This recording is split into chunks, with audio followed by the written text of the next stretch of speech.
Hello everyone, welcome to Ignite Classes. Ignite Classes जहां पर आपको क्वालिटी एजुकेशन एकदम लोएस्ट कॉस्ट या फिर यूट्यूब पे कम्प्लीटली फ्री मिलता है। इसी सीरीज में हम लोग आज स्टार्ट करने वाले हैं क्लास 11th का थर्ड वीडियो जो कि रिलेटेबल होने वाला है आपका स्पेक्ट्रम से, हाइड्रोजन स्पेक्ट्रम, और उसके साथ साथ स्पेक्ट्रम को आज के क्लासेस में हम लोग डिस्कस करने वाले हैं। तो एकदम वीडियो को एकदम आराम से देखना, बहुत अच्छे तरीके से हम लोग सारे के सारे पार्ट्स को कवर अप करने वाले हैं। इससे पहले अगर तुमने अभी तक चैनल को सब्सक्राइब नहीं किया है तो मेक श्योर कि तुम चैनल को सब्सक्राइब कर लेना और साथ ही साथ बेल आइकन को भी प्रेस कर लेना, ताकि आगे जब नेक्स्ट वीडियो अपलोड हो तो उससे पहले आपको नोटिफिकेशन जरूर मिल जाए। तो चलो स्टार्ट करते हैं। स्पेक्ट्रम क्या होता है, साथ ही साथ ये बात याद रखना कि मैथ में हर रात को 8 बजे और 9 बजे लाइव क्लासेस का भी हमारा सेशन चल रहा है, तो उसमें जरूर से जरूर तुम जो है वो ज्वाइन कर लेना, ताकि तुम अपने मैथ्स के एग्जामिनेशन को भी बहुत अच्छे तरीके से पुशअप कर सको। ठीक है, चलो नेक्स्ट क्या है, स्पेक्ट्रम हम लोग देखते हैं। स्पेक्ट्रम क्या होता है, देखो स्पेक्ट्रम देखें तो स्पेक्ट्रम के बारे में पिछले क्लास में हमने थोड़ा थोड़ा जो है वो डिस्कस किया था। क्या डिस्कस किया था कि स्पेक्ट्रम जो होता है वो एक टाइप का बैंड ऑफ कलर हमें देखने को मिलता है। जैसे अगर तुम सपोज करो कि ये तुम्हारे पास है एक ग्लास प्रिज्म, है ना, एक ग्लास प्रिज्म है। ठीक है, यहां से सपोज करो व्हाइट लाइट जो है वो यहां से आता है, यहां से व्हाइट लाइट आया और टकराने के बाद अलग अलग कलर में जो है ये क्या होता है, बिखर जाता है। जैसे वॉयलेट आपको देखने को मिलेगा, एक ही कलर से मैं यहां पर शो कर दे रहा हूं। ठीक है, 7 जो है अलग अलग टाइप के कलर देखने को मिलते हैं, 5, 6 और एक हो गया 7, है ना, जिसको हम लोग क्या बोलते हैं, विबग्योर। क्या बोलते हैं, विबग्योर, है ना। इसको सिंपल फॉर्म में हम लोग क्या बोलते हैं, विबग्योर बोलते हैं। ये हमारा व्हाइट लाइट है, व्हाइट लाइट एक प्रिज्म पे आकर टकराया। ये प्रिज्म जो है वो सिमिलर काम करता है जैसा तुम्हारा जो बारिश के टाइम छोटा छोटा बूंद होता है ना पानी का, उसी टाइप से ये वर्क करता है ना। तो व्हाइट लाइट आया, प्रिज्म पे टकराया और ये 7 कलर में जो है वो इस तरीके से ये क्या हो गया, अपने आप को इस तरीके से 7 कलर में बैंड ऑफ कलर के फॉर्म में ये फॉर्मेशन करता है। इसी को सिंपल फॉर्म में विबग्योर बोलते हैं, इसी को इंद्रधनुष बोलते हैं, इसी को हम लोग स्पेक्ट्रम बोलते हैं। देखो आ जाओ एक करके हम लोग इसका डेफिनेशन पढ़ते हैं। क्या लिखा है, when a ray of white light is passed through a prism, जब व्हाइट लाइट को प्रिज्म के थ्रू पास किया जाएगा, the shorter wavelength ends with more one of the longer wavelength, है ना। इसमें अगर हम लोग बात करें कि सबसे ज्यादा वेवलेंथ किसका होगा, तो नीचे से ऊपर जाने पर आपका वेवलेंथ यानी कि लैम्डा जो है वो इंक्रीज करेगा। क्या होगा, वेवलेंथ जो है वो इंक्रीज करेगा, यानी रेड का वेवलेंथ बहुत ज्यादा होता है। रेड का वेवलेंथ बहुत ज्यादा होने का मतलब बहुत दूर से ये आपको दिखाई देगा, है ना, मतलब रेड बहुत दूर रहेगा फिर भी तुम देख सकते हो। इसीलिए ज्यादातर जो डेंजर का साइन होता है ना वो आपको रेड देखने को मिलता है। या फिर जब शाम के टाइम में देखते हो, जब सूरज डूबने वाला होता है तो ये बहुत मैक्सिमम डिस्टेंस पे होता है, इसीलिए ज्यादातर जो आपको उधर के आसपास का सीन देखने को मिलता है वो रेडिश देखने को मिलता है, क्योंकि उसका वेवलेंथ ज्यादा होता है ना। तो सबसे ज्यादा वेवलेंथ जो होगा वो इसका होगा और सबसे कम वेवलेंथ जो होगा वो आपका इसका होगा। ठीक है, वही हमें दिया हुआ है कि अपने आप को कुछ इस तरीके से अरेंज कर लेता है। ठीक है, और इसी फॉर्म को हम लोग क्या बोलते हैं, दैट इज स्पेक्ट्रम बोलते हैं। The light of red colour which has the longest wavelength, वही हमने देखा कि इसका वेवलेंथ जो होगा वो सबसे ज्यादा होगा। डेविएटेड एट द लीस्ट, वो सबसे कम डेविएट होगा। देख रहे हो यहां से छोटा सा एंगल के थ्रू ये जो है वो डेविएट हो चुका है। ठीक है, red color which has the longest wavelength and deviated with the deviated least, while the violet light, अगर तुम violet light का देखो तो इसका वेवलेंथ जो होता है सबसे छोटा होता है, सबसे शॉर्टेस्ट वेवलेंथ तुम्हें देखने को मिलता है और सबसे ज्यादा डेविएट करता है, डेविएट द मोस्ट, सबसे ज्यादा जो है वो डेविएट करने वाला ये तुम्हें पार्ट देखने को मिलेगा। तो ये था तुम्हारा स्पेक्ट्रम। अब स्पेक्ट्रम भी 2 टाइप्स का होता है ना। क्या कौन कौन सा स्पेक्ट्रम होता है एक एक करके अभी हम लोग देखने वाले हैं। उससे पहले फटाफट से तुम इसका एक बार स्क्रीनशॉट ले लोगे। ले लिया स्क्रीनशॉट, चलो नेक्स्ट पार्ट में चलते हैं। नेक्स्ट पार्ट में है दैट इज कॉन्टिन्यूअस स्पेक्ट्रम। ये स्पेक्ट्रम का सिंपल फॉर्म में ये पार्ट तुम्हें देखने को मिलेगा, कॉन्टिन्यूअस स्पेक्ट्रम। और फिर सेकंड पार्ट में आएगा डिसकॉन्टिन्यूअस स्पेक्ट्रम, या फिर तुम उसको बोल सकते हो इमिशन स्पेक्ट्रम। ठीक है, एक एक करके अभी हम लोग देखेंगे। ठीक है, चलो देखो कॉन्टिन्यूअस स्पेक्ट्रम क्या होता है। कॉन्टिन्यूअस स्पेक्ट्रम का मतलब है कि अगर कोई ग्लास प्रिज्म है उस पे आकर कोई रे ऑफ लाइट टकराया और ये 7 अलग अलग टाइप्स के कलर में, मतलब बहुत सारे डिफरेंट डिफरेंट कलर में अगर ये क्या होता है कि बिखर जाता है, तो उसको सिंपल फॉर्म में हम लोग बोलते हैं कॉन्टिन्यूअस स्पेक्ट्रम।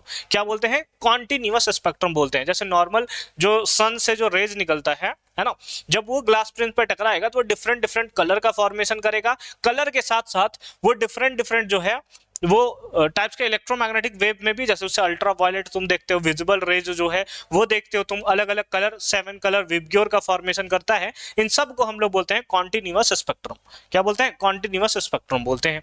तो देखो क्या, when a ray of white light is analysed by passing through a prism, it is observed that split up of the 7 different wide band, अभी हमने देखा जिसको हम लोग स्पेक्ट्रम बोलते थे, from a violet to red, है ना, वायलेट से लेकर रेड तक, जिसको आप रेनबो के नाम से जानते हो। इसी को सिंपल फॉर्म में हम लोग क्या बोलते हैं? कॉन्टिन्यूअस स्पेक्ट्रम बोलते हैं, क्योंकि ये कलर जो होता है वो कॉन्टिन्यूअसली जो होता है स्प्रेड होता है ना, इसीलिए इस टाइप के स्पेक्ट्रम को हम लोग क्या बोलते हैं? इस टाइप के स्पेक्ट्रम को हम लोग कॉन्टिन्यूअस स्पेक्ट्रम बोलते हैं। ठीक है, इस टाइप के 7 कलर जो है 3 4 5 6 7, इस टाइप के जो है वो 7 कलर 1 2 3 4 5 6 और 1 7, है ना, 1 2 3 4 5 6 7, है ना, 7 अलग अलग जो है वो कलर जो है वो तुम्हें शो करेगा। इसी को सिंपल फॉर्म में तुम क्या बोलोगे? Continuous spectrum. फिर इसके बाद आता है नेक्स्ट पार्ट, है ना, उससे पहले तुम इसका एक बार स्क्रीनशॉट ले लेना, इसका स्क्रीनशॉट ले लो एक बार। ले लिया स्क्रीनशॉट? चलो नेक्स्ट है इमिशन स्पेक्ट्रम। इमिशन स्पेक्ट्रम क्या होता है ना, उसको सिंपल फॉर्म में तुम समझोगे। ठीक है, देखो क्या होता है इमिशन स्पेक्ट्रम, डेफिनेशन से तुम्हें थोड़ा सा समझ में, मतलब हो सकता है कि थोड़ा समझने में तुम्हें प्रॉब्लम हो, तो इसी को ना हम लोग एक टाइप से सिंपल फॉर्म में हम लोग समझते हैं कि इमिशन स्पेक्ट्रम क्या होता है। देखो, emission spectrum is noticed when the radiation emitted from the source are passed through a prism and then received on the photographic plate. Radiation can be emitted in the number of ways such as, देखो emission का मतलब होता है emit होना। जैसे तुम अगर देखो तो तुमने पहले जरूर देखा होगा, जो रोड होता है, रोड के किनारे में इस टाइप का पीला बल्ब लगा होता था, है ना, अब तो व्हाइट बल्ब हो गया, पहले पीला बल्ब लगा होता था, है ना। या फिर इस टाइप का तुमने कहीं भी लाइक पार्टी वार्टी में गए होगे, है ना, रात के टाइम, ये क्या बना रहा हूं मैं, तो इस टाइप का सोडियम लैंप जो है वो तुम्हें देखने को मिला होगा, पीला पीला जो नहीं बढ़ता है, पीला पीला जलता है ना भाई, ये सोडियम लैंप है। सपोज करो कौन सा लैंप है? दैट इज सोडियम लैंप, है ना, ये सोडियम लैंप है। सोडियम लैंप क्या होता है, जैसे तुमने मूवी में देखा होगा, जैसे कोई कैंडल नाइट डिनर के लिए जाता है ना, या बड़े बड़े घर में जब पार्टियां होती है तो देखे होगा कि घर के किनारे किनारे जो बाउंड्री होता है उस पर पीला पीला बल्ब लगाया जाता है ना, ऐसा खंबा में पीला पीला बल्ब जो जलता है ना, उसी को हम लोग बोलते हैं सोडियम लैंप। ये सोडियम लैंप जो है वो अपने तरफ से अलग अलग टाइप्स के रेडिएशन को इमिट करता है, इसी को हम लोग बोलते हैं इमिशन स्पेक्ट्रम। कौन कौन सा करता है? तो एक तो इसका देखने को मिलता होगा कि येलो लाइट होता है ना, येलो लाइट होता है इसका। उसके साथ साथ ये जो होता है स्मॉल अमाउंट में हार्मफुल रेज, जैसे गामा रेज का भी प्रोडक्शन करता है ना, गामा रेज का भी ये प्रोडक्शन करता है। उसके साथ साथ विजिबल रेज का भी ये प्रोडक्शन करता है ना, विजिबल रेज का भी ये प्रोडक्शन करता है। तो ये क्या कर रहा है कि सोडियम लैंप जो है इतने टाइप से रेज को ये इमिट कर रहा है। क्या कर रहा है? इमिट कर रहा है। इसीलिए इसको हम लोग क्या बोलते हैं? Emission spectrum.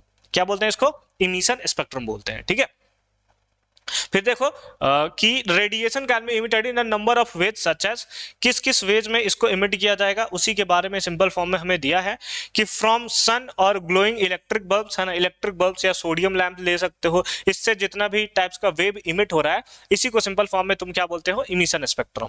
By passing electric discharge through a glass at low pressure पे, है ना, किसी भी डिस्चार्ज जो ट्यूब है उससे जो अगर तुम गैस पास कराते हो तो वो भी इमिशन स्पेक्ट्रम शो करता है। मतलब एक टाइप का तुम बोल सकते हो कि इमिट करना, रेडिएशन को क्या करना? इमिट करना। जैसे हाई टेम्परेचर पे कोई सब्सटेंस को हीट किया जा रहा है तो वहां से जो रेडिएशन इमिट हो रहा है उसको हम लोग इमिशन स्पेक्ट्रम बोलते हैं।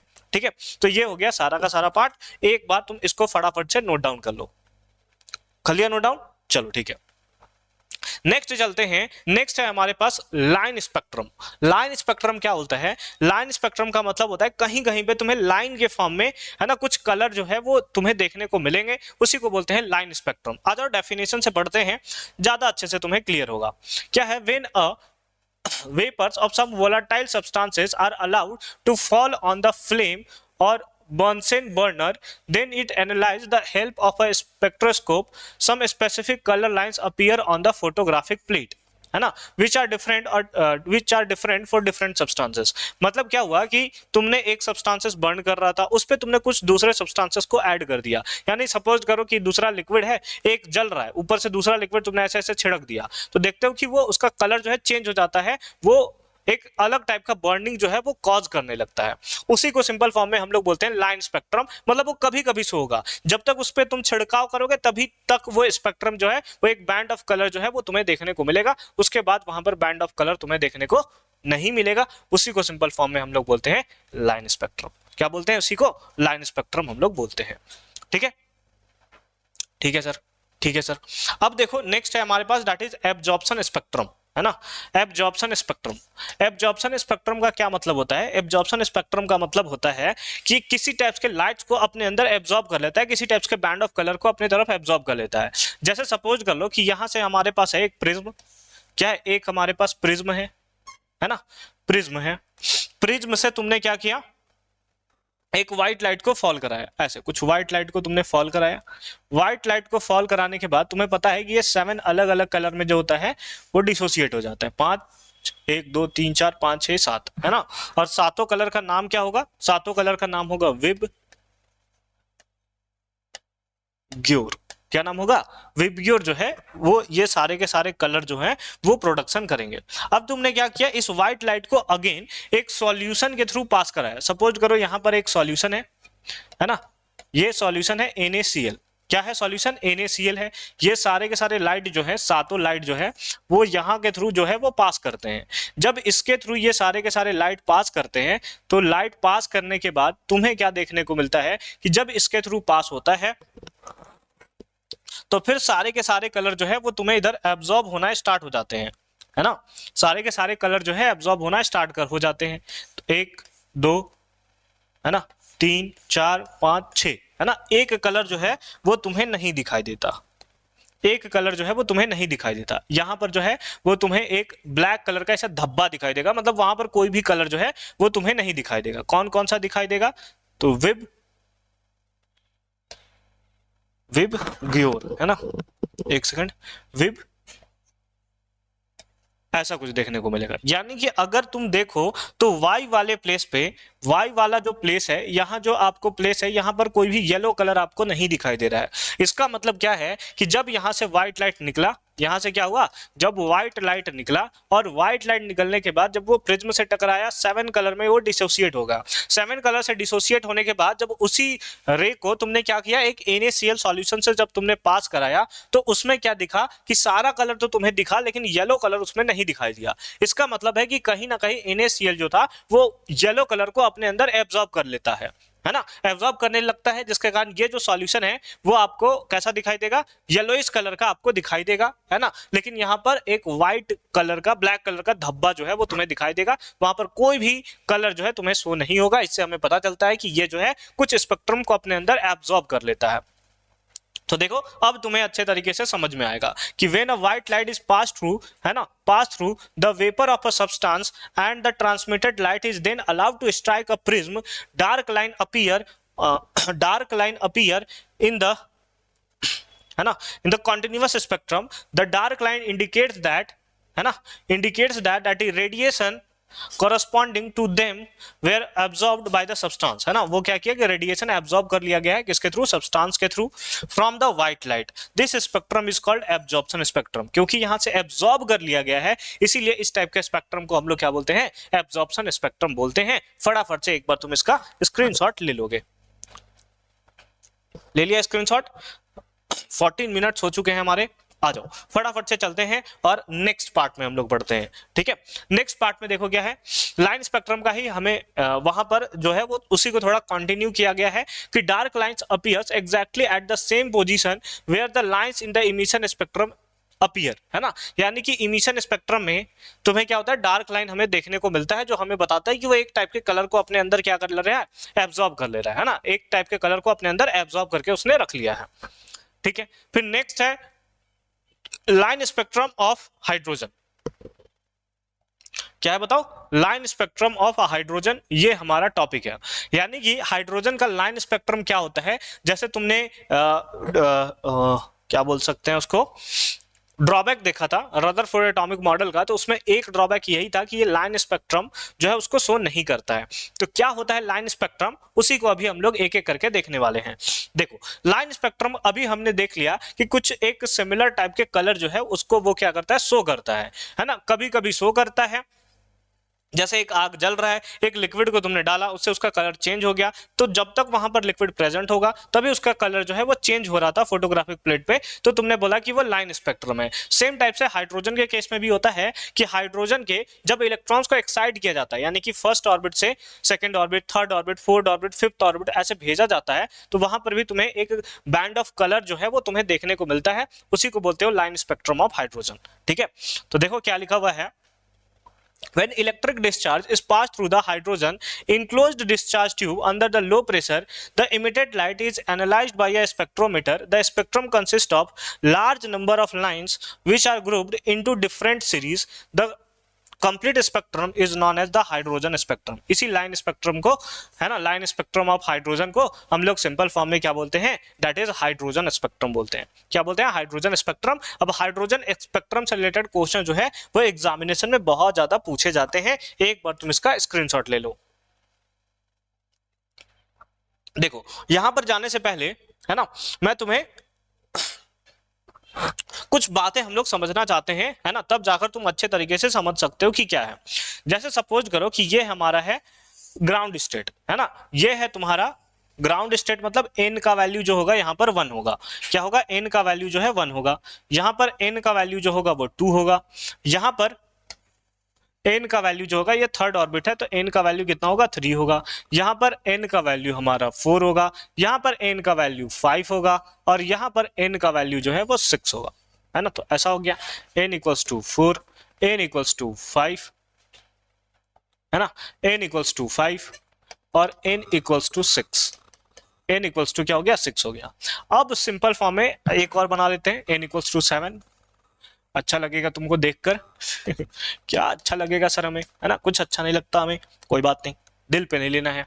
देखो अगर कोई भी इलेक्ट्रॉन्स जो है अपने हायर एक्साइटेड स्टेट से, यानी कि हायर ऑर्बिट से जंप करके वो अपने ग्राउंड स्टेट में पहुंचता है। कहां पहुंचता है, ग्राउंड स्टेट में पहुंचता है, यानी कि कहीं भी वो उछल कूद रहा होगा, लास्ट में अगर वो ग्राउंड स्टेट में आया, कहां पे आया, लाइन लास्ट में जो है वो अपने ग्राउंड स्टेट में आया, तो इस टाइप के लाइन स्पेक्ट्रम को, लाइन स्पेक्ट्रम ऑफ हाइड्रोजन को, इसको हम लोग बोलते हैं लाइमन सीरीज।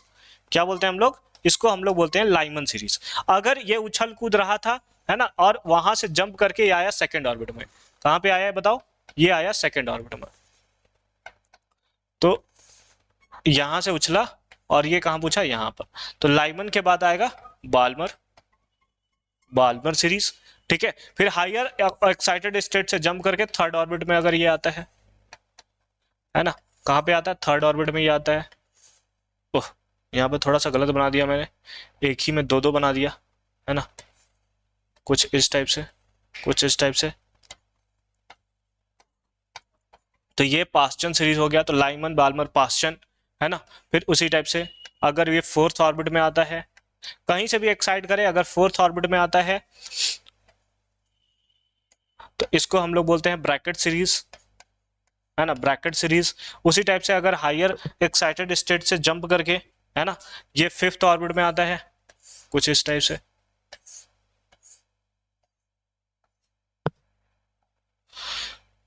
है ना, हायर ऑक्साइडेड स्टेट से जंप करके यहां पर आता है, तो इसको हम लोग बोलते हैं पी फंड सीरीज, है ना, पी फंड सीरीज। मतलब क्या है कि सिंपल फॉर्म में यहां पर एक्साइटेशन हमें बताया जा रहा है कि अगर वो हायर ऑक्साइडेड स्टेट से, है ना, अपने हायर ऑर्बिट से जंप कर कर अगर वो फर्स्ट ऑर्बिट में लास्ट में वो आ रहा है, तो इसका मतलब ये सिंपल फॉर्म में होगा लाइमन सीरीज। इसका बस नाम दे दिया गया है। लाइमन सीरीज के लिए आपसे पूछा जाएगा कि उसका ग्राउंड स्टेट कौन सा होगा, तो तुम बोल दोगे कि n equals to 1, n equals to क्या है, 1 है ना। फिर अगर हायर ऑर्बिट से जंप करके ये आपका सिंपल फॉर्म में सेकंड ऑर्बिट में फॉल कर रहा है, तो बाल्मर सीरीज, थर्ड में तो पास्चन, फोर्थ में तो ब्रैकेट और फिफ्थ में तो पास्चन, तो Lyman Balmer Paschen Brackett Pfund, है ना। इस टाइप से जो है ये सारा का सारा सीरीज जो है वो चलता रहता है। इसी को अभी हम लोग यहाँ पर फिगर के बेसिस पे समझने वाले हैं कि क्या क्या होने वाला है। यहाँ पर अगर तुम देखो तो यहाँ से एक डेरिवेशन आता है ना, डेरिवेशन आता है। हालांकि डेरिवेशन जो है हमारे काम का नहीं है उतना, बट फिर भी एक बार देख लेते हैं। जैसे E का फॉर्मूला है ना, ई का फॉर्मूला होता है, जैसे अगर तुम एनर्जी गैप निकालो तो एनर्जी गैप कैसे निकलेगा तुम्हारा, जैसे जैसे तुम ऊपर जाते हो एनर्जी जो है वो बढ़ना लगता है।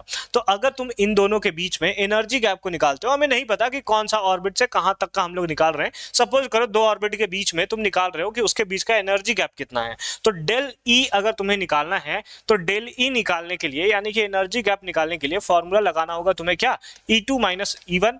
E2 माइनस E1 मतलब फाइनल एनर्जी माइनस का क्या, इनिशियल एनर्जी। दोनों को तुम माइनस करोगे तो डेली निकलेगा। डेली वैल्यू क्या है, डेली वैल्यू है कि चेंज इन एनर्जी कितना हो रहा है जब वो हायर एक्साइटेड स्टेट से लोअर एक्साइटेड स्टेट यानी कि हायर ऑर्बिट से लोअर ऑर्बिट में अगर वो जंप कर रहा है तो। ई का फॉर्मूला तुमने कुछ देर पहले पढ़ा था, एच न्यू पढ़ा था क्या, पिछले क्लास में मैंने बताया था क्या, प्लैंक्स क्वांटम थ्योरी, तो उसमें एच न्यू, और न्यू का एक फॉर्मूला होता है, न्यू का फॉर्मूला होता है एच सी बाय लैम्डा। क्या होता है, एच सी बाय लैम्डा होता है। तो यहां पर है ना, सॉरी, ई का एक और फॉर्मूला होता है, न्यू का फॉर्मूला होता है एच बाय लैम्डा। एक सेकेंड, है ना, एच का जो होता है फॉर्मूला, न्यू का फॉर्मूला होता है एच बाय लैम्डा। अगर यही वैल्यू तुम यहां पर पुट करो तो उस बेसिस पे, इस बेसिस पे तुम्हारे यहां पर आएगा एच सी बाई लैम्डा, है ना। तो ये डेली का वैल्यू हो गया आपके पास। E2 का वैल्यू एनर्जी निकालने के लिए, है ना, हमें अगले क्लास का वेट करना पड़ेगा, है ना, वहां से हम लोग एनर्जी निकालते हैं। एनर्जी का फॉर्मूला अगर देखो तो ये होता है 2 pi square M square K square E to the power 4, है ना, Z square divided by N square H square, है ना। इस टाइप से हमारे पास जो है वो फॉर्मूला आता है कि एनर्जी क्या होता है, nth ऑर्बिट में प्रेजेंट होता है, ठीक है। तो इस तरीके से जो है वो फॉर्मूला जो है वो आपका चलता रहेगा। हालांकि ये वाला पूरा डेरिवेशन हम लोग नेक्स्ट क्लास में करेंगे, तो अभी इसका जरूरत नहीं है। इसी को कैलकुलेट करने के बाद तुम्हारे पास जो है वो ये वाला रिलेशन जो है वो पहुंचता है। कौन सा रिलेशन, ये वाला रिलेशन बस तुम्हें याद रखना है। ये रिलेशन एकदम रट के रखना कि न्यू बार इक्वल्स टू होता है, इक्वल्स टू कितना होता है 109677 into 1 by N2 square minus 1 by N1 square, ये पर सेंटीमीटर होता है, जहां पर N1 का वैल्यू 1 2 3 कुछ भी हो सकता है ना, और N2 का वैल्यू भी सेम केस में, है ना, कुछ भी हो सकता है, मतलब उससे ज्यादा होगा। मतलब ये है हायर स्टेट, ये है तुम्हारा हायर ऑर्बिट, क्या है, हायर ऑर्बिट, और ये है आपका लोअर ऑर्बिट। क्या है, ये आपका लोअर ऑर्बिट है, यानी कि जहां से जंप कर रहा है वो N1 है, और जहां पर जंप कर रहा है वो आपका N2 है। मतलब क्या हुआ सर, एक बार फिगर्स मैं तुम्हें बता देता हूं। जैसे सपोज जो था एक इलेक्ट्रॉन यहां पर था, यहां से जंप करके ये पहुंचा यहां पर, यहां से जंप करके पहुंचा यहां पर। अब देखो तुम यहां पर अच्छे तरीके से इक्वेशन को समझ सकते हो। इक्वेशन में जो है वो हमारे पास इधर माइनस का साइन नहीं है, यानी कि ये वाला नंबर जो होगा बड़ा होगा, ये वाला नंबर क्या होगा, बड़ा होगा, और ये नंबर बड़ा तब होगा जब ये वैल्यू N1 का वैल्यू क्या होगा, छोटा होगा। N1 का वैल्यू क्या होगा, छोटा होगा। तो ऐसे भी तुम समझ सकते हो कि N1 का वैल्यू छोटा कौन है इसमें, 1, और कोई भी तुम ले लो 1 और 7 में छोटा कौन है, ये, तो ये हो जाएगा तुम्हारा N1 का वैल्यू, और ये जो होगा वो वैल्यू हो जाएगा तुम्हारा किसका, N2 का वैल्यू। तो अगर तुमसे पूछा है ना कि फिफ्थ ऑर्बिट से थर्ड ऑर्बिट में आ रहा है, तो N N1 का वैल्यू 3 ले लेना, N2 का वैल्यू 5 ले लेना। तो जो छोटा है वो N1 होगा, जो बड़ा है वो तुम्हारा कौन सा होगा, N2 हो जाएगा। ठीक है, समझ गए बात। अब आ जाओ इक्वेशन एक बार फिर से देखते हैं। देखो तो ये हमारे पास आया, इसी में जो ये वैल्यू तुम्हें देखने को मिल रहा है, ये जो स्टार्टिंग में तुम्हें वैल्यू देखने को मिल रहा है, ये वाला, ये इसी को हम लोग बोलते हैं रेडबर्ग कांस्टेंट, है ना। क्या बोलते हैं, रेडबर्ग कांस्टेंट। इसको डिनोट किया जाता है RH के थ्रू, किसके थ्रू, RH के जो है कैपिटल R और स्मॉल h, इसके थ्रू हम लोग जो है वो शो करते हैं किसको, रेडबर्ग कांस्टेंट को। ठीक है, तो आ जाओ देखो क्या लिखा हुआ है। Rydberg in 1890 has given the simple theoretical equation for the calculation of wavelength and wave number of the spectral lines in the different series of hydrogen spectrum.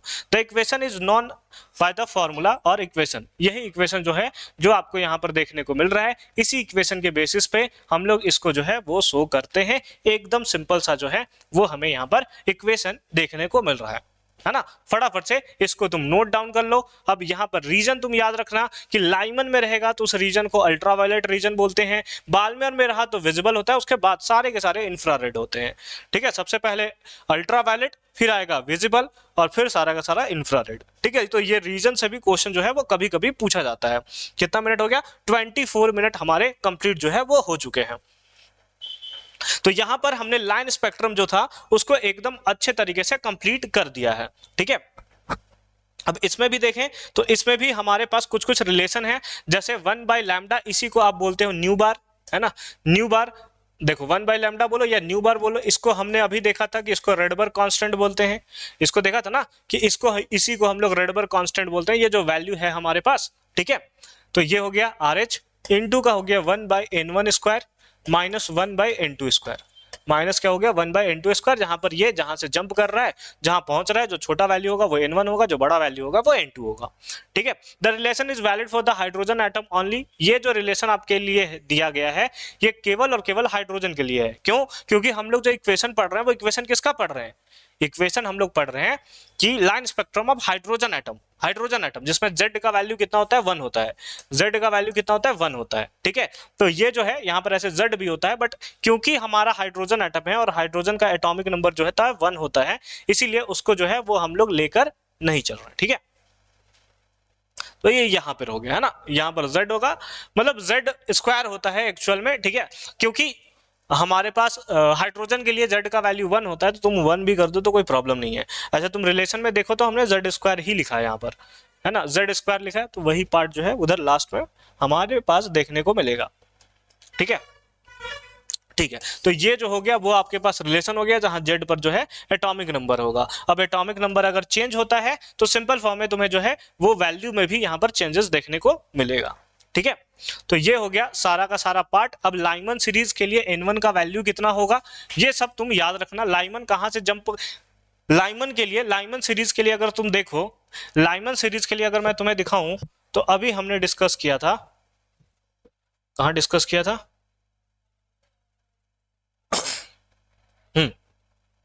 ये वाला पार्ट देखो, लाइमन सीरीज तुम्हारा ये है। लाइमन सीरीज कहीं से भी jump करके अगर फर्स्ट ऑर्बिट में आता है, लोअर वैल्यू कौन है? ये है, तो इसके लिए n1 का वैल्यू 1 होगा, n2 का वैल्यू कुछ भी हो सकता है, ये 7 भी हो सकता है, 6 भी हो सकता है, 5 भी हो सकता है, 4 भी हो सकता है, 3 भी हो सकता है, 2 भी हो सकता है, लेकिन n1 का वैल्यू फिक्स है कि n1 का वैल्यू 1 होगा। तो लाइमन के लिए 1 होगा, बाल्मर के लिए 2 होगा, पास्चन के लिए 3 होगा, ब्रैकेट के लिए 4 होगा, पी फंड के लिए 5 होगा। बस इसी चीज को हम लोग इधर देखते हैं। ठीक है, इसी चीज को अभी हम लोग देखने वाले हैं। देखिए यहाँ पर देखो, लाइमन के लिए n1 का वैल्यू 1 से स्टार्ट होगा, n2 का वैल्यू कुछ भी हो सकता है। बाल्मर के लिए, है ना, बाल्मर के लिए n1 का वैल्यू 2 होगा, n2 का वैल्यू कुछ भी हो सकता है। पास्चन के लिए n1 का वैल्यू 3 होगा, n2 का वैल्यू कुछ भी हो सकता है। ब्रैकेट के लिए n1 का वैल्यू 4 होगा, बाकी कुछ भी हो सकता है। पी फंड भी है क्या? पी फंड के लिए n1 का वैल्यू 5 होगा, बाकी ये कुछ भी हो सकता है। ठीक है, तो ये था सारा का सारा जो था वो line spectrum of hydrogen atom को लेकर था। ठीक है, तो आज के क्लासेस में line spectrum of hydrogen atom जो था वो सारा का सारा जो है वो हमने कंप्लीट कर लिया। डी ब्रॉगली इक्वेशन हम लोग नेक्स्ट क्लासेस में देखेंगे, क्योंकि ये जो है वो कंप्लीट डेरिवेशन वाला पार्ट है और उसके लिए हमें जो है बहुत सारा क्वेश्चंस भी सॉल्व करना होगा। ठीक है, फिलहाल इसमें थोड़ा सा लिखा हुआ है, thus by substituting the value of n1 and n2 in the above equation, wavelength and the wave number of the different spectral lines can be calculated। ठीक है, मतलब सिंपल फॉर्म में दिया है कि n1 का वैल्यू 2 है तो लाइमन होगा या बाल्मर होगा? बाल्मर होगा, तो वही लिख दिया है कि बाल्मर ये हमारा सीरीज है। ठीक है, बाल्मर जो है वो हमें सीरीज देखने को यहाँ पर मिल रहा है। ठीक है, हाँ, यही वाला इक्वेशन के बारे में वो अभी जो है वो बात कर रहा था कि n1 का वैल्यू बाल्मर सीरीज के लिए 2 पुट कर दो, है ना, और फिर n2 का वैल्यू जहां से जंप करके आया होगा, सपोज अगर 5th ऑर्बिट से जंप करके आया है तो n2 का वैल्यू 5 पुट कर दो, आंसर जो है वो तुम्हें मिल जाएगा। ठीक है, तो यहाँ पर सारा का सारा क्लास जो है वो हमारा आज का कंप्लीट होता है। आज के क्लासेस में line spectrum of hydrogen atom, उसके साथ साथ स्पेक्ट्रम को भी हमने कंप्लीट किया है और उसके जितने टाइप होते हैं उसको भी हमने देखा है, जिसमें हमने continuous spectrum, line spectrum, absorption spectrum, emission spectrum, सब को जो है वो एक एक करके हमने देख लिया।